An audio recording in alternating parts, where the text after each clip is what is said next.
स्वागत आहे law express LLB या चॅनलमध्ये। मागच्या व्हिडिओमध्ये आपण सेक्शन 4 एक्सप्लेनेशन केलेलं आहे आणि आता इथे जे आहे आपण सेक्शन 5 पाहणार आहे।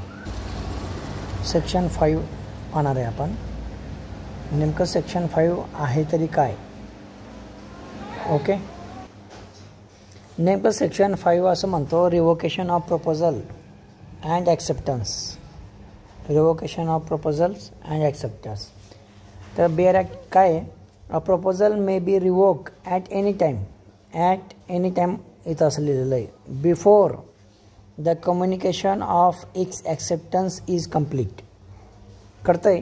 अ प्रपोजल मे बी रिवोक केव्हाही, मात्र before the communication of acceptance is complete, जोपर्यंत ॲक्सेप्टन्स कंप्लीट होत नाही त्याच्यापूर्वी केव्हाही आपण ते जे पाठवलेलं प्रपोजल आहे त्याला रिवोक करू शकतात। ॲज अगेन्स्ट द प्रपोजर, जो पाठवत आहे तो, बट नॉट आफ्टरवर्ड्स, जर एक वेळेस ॲक्सेप्ट केलं तर मग त्याला रिवोक करता येणार नाही। ठीक आहे। And acceptance may be revoke at any time before. Acceptance म्हणतोय मी आता, बरोबर?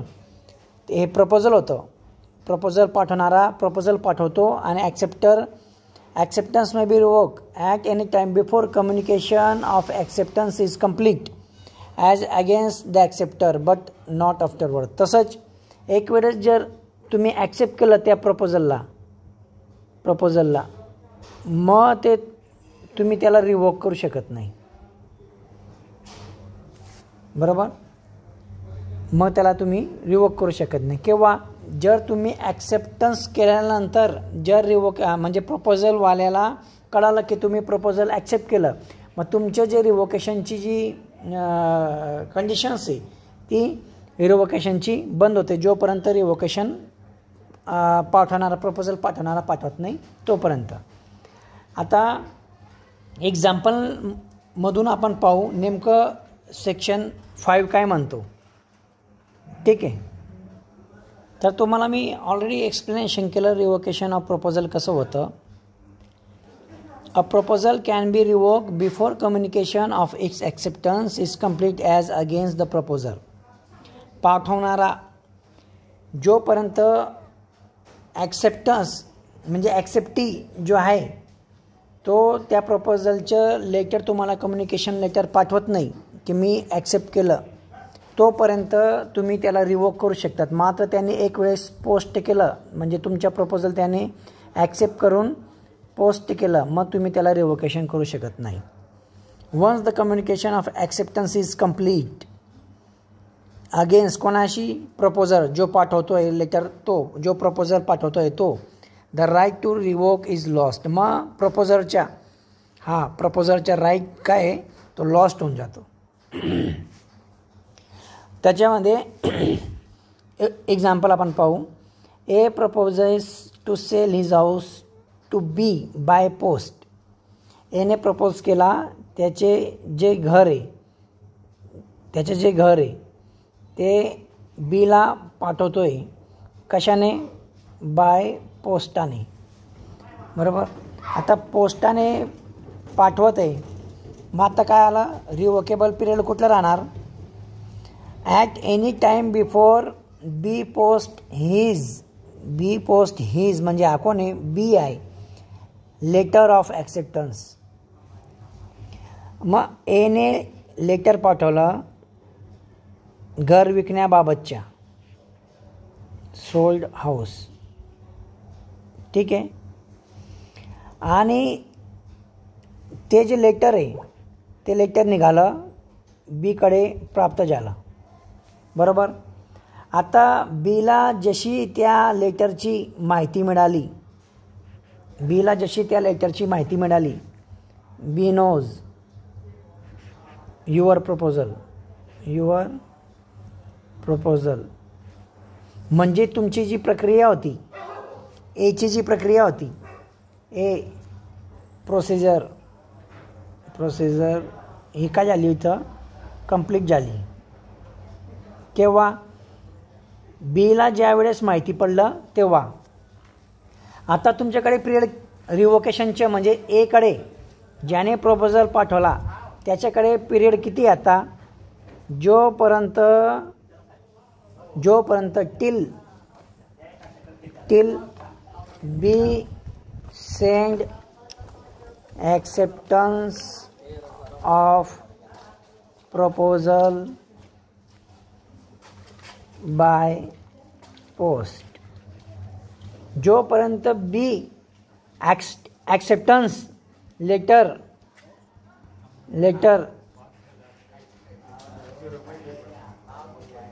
Send to the A of proposal by post, जोपर्यंत बी एने जे प्रपोजल पाठवलं होतं त्याचे ॲक्सेप्टन्स लेटर एला पाठवत नाही बाय पोस्ट मध्ये, तोपर्यंत एकडे ते प्रपोजल रिवोकेशन करण्याची ऑथॉरिटी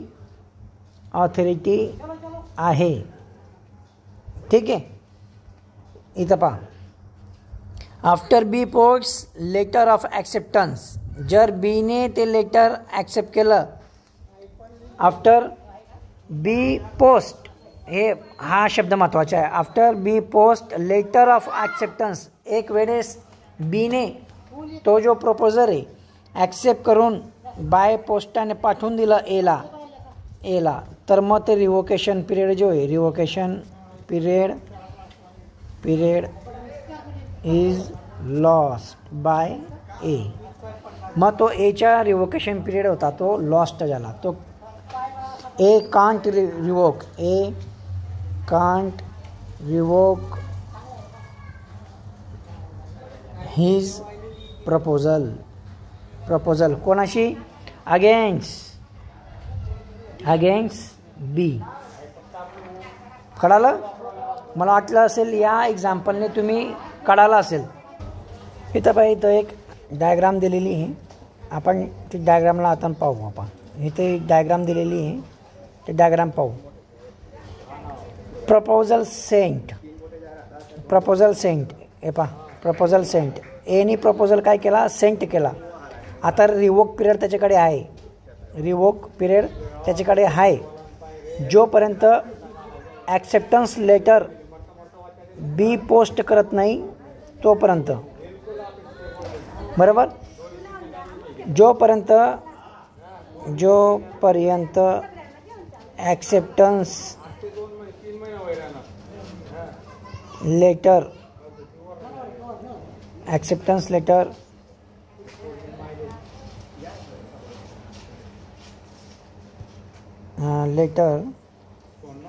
बी सेंड करीत नाही तोपर्यंत. ठीक आहे. आणि मग हा जो पिरियड होता, हा जो पिरियड आहे तो एकडे आहे, जोपर्यंत बी ॲक्सेप्टन्स लेटर पोस्ट करत नाही एला तोपर्यंत. आणि एक वेळेस बी post acceptance letter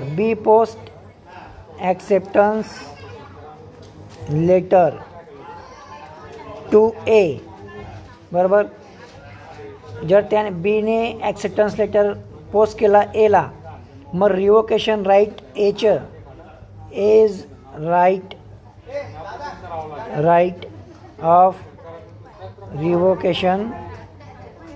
revocation is lost. मग तो एचा जो राईट होता रिवोकेशनचा तो काय झाला, लॉस्ट झाला. म्हणजे काय, कॉन्ट्रॅक्ट जो होता तो काय झाला, परिपूर्ण झाला. Contract is form. बरोबर. कळालं? ठीक आहे. त्याच पद्धतीने रिवोकेशन ऑफ ॲक्सेप्टन्स ते पाहिलं आपण एचं. आता आपण पाहू बीचं. And acceptance can be revoke. Acceptance म्हणजे एने प्रपोजल पाठवला बीला आणि बीने ॲक्सेप्टन्स लेटर पाठविले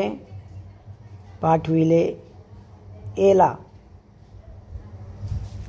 म्हणजे ए काय आहे प्रपोजल पाठवणारा, बी काय आहे ॲक्सेप्टर आहे, हे लक्षात घ्या बरोबर. मग काय an acceptance can be revoke, acceptance कोण करतोय बी करतोय, can be revoke.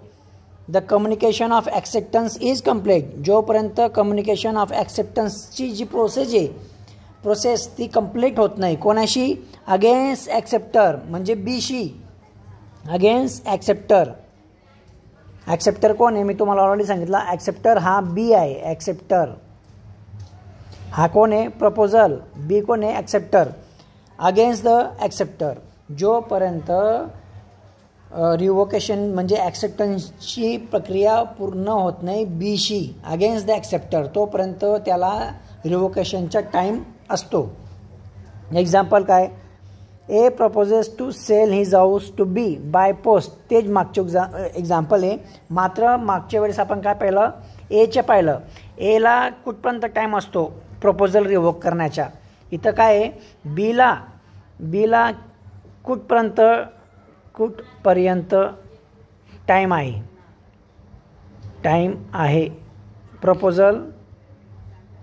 Proposal revoke करण्याच्या, ठीक आहे. ॲट एनी टाईम बी केव्हा रिवोक करू शकतो, ॲट एनी टाईम, बिफोर हे लक्षात ठेवा. The letter of acceptance reaches A, हा महत्त्वाचा शब्द आहे. आता बीने ॲक्सेप्टन्सच्या लेटर पाठवलं एला, मात्र जोपर्यंत तो ॲक्सेप्टन्सच्या लेटर एला मिळत नाही फक्त तोपर्यंत तो रिवोकेशन काय करू शकतो, तोपर्यंत रिवोकेशन काय करण्याचा त्याला अधिकार आहे. एक वेळेस ते ॲक्सेप्टन्सचे जे प्रपोजल आहे ते एला पोचलं, मग ते जे बीचे जे राईट्स होते ते राईट्स व्हॅनिश होतील. आफ्टर आता नॉन रिवोकेबल पिरियड कोणाच्या बीचे म्हणतोय मी. The letter of acceptance reaches, इथं स्पष्ट लिहिलं आहे, the letters of acceptance reaches A. जर तुमचं जे लेटर आहे ॲक्सेप्टन्सचं जर एला पोचलं, मग तुमचे रिवोकेशनचे राईट म्हणजे कोणाचे बीचे रिवोकेशनचे राईट लॉस्ट होतील, लॉस्ट. इथं एक्झाम्पल दिलं आहे डायग्रामशी, एक डायग्राम पाहून घ्या. मी तुम्हाला एचं एक्सप्लेन केलं होतं, आता इथं बीला पाहतोय. प्रपोजल एने पाठवलं, हू सेंड प्रपोजल, ए सेंड प्रपोजल बरोबर. कोणाला, टू बी. प्रपोजल बी काय केलं, रिसीव केलं. बीने पुढे काय केलं, मग ॲक्सेप्टन्स लेटर सेंट.